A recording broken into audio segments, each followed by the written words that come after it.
तर विधान परिषदेत परब आणि सामंत यांच्यात गद्दारीवरून एकमेकांवर टीका झाली। सरकारकडून बीएमसीचे 10,000 कोटी येणं बाकी आहे असा मुद्दा सभागृहात चर्चेत आला। यावेळी दोघांनी एकमेकांवर टीका केली आहे। 3 वर्षात सत्ताधारी आमदार खासदारांना 1600 कोटी मिळाले असं परब यांनी म्हटलंय। गद्दारीची किंमत दिली गेली असं परब यांनी टीका केली आहे। तर गद्दारीचा विषय आणायला नको होता असं म्हणत सामंत यांनी परब यांना उत्तर दिलंय। या गेल्या 3 वर्षांमध्ये आमदार खासदारांना सत्ताधारी आमदार खासदारांना 1600 कोटी रुपये दिले। 1600 कोटी रुपये म्हणजे 1600 कोटी रुपये हिम्मत की किंमत नाही, गद्दारीची किंमत आहे।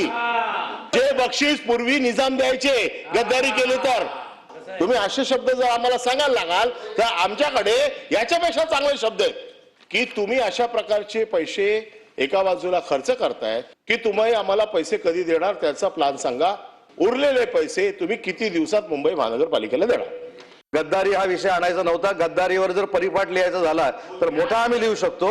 मुद्दा असा आहे की या संदर्भामध्ये मुंबईच्या संदर्भात अनिल परब साहेबांनी मांडलेली भूमिका आहे मी नाकारतच नाही की जर प्राथमिक विभाग सांगत असेल की 200 कोटी रुपये आणि आम्ही सांगत असू 5665 कोटी रुपये तर महानगरपालिकेची असलेली थकबाकी प्राथमिक शिक्षक विभागाने दिली पाहिजे हीच त्याच्या मागची भूमिका आहे। पण शासनाकडनं असलेली थकबाकी देणं हे क्रमप्राप्त आहे। भले आम्ही टप्प्याटप्प्याने देऊ परंतु महानगरपालिकेला अजून आहे त्याच्यापेक्षा सक्षम करण्यासाठी महाराष्ट्र शासन कटिबद्ध आहे।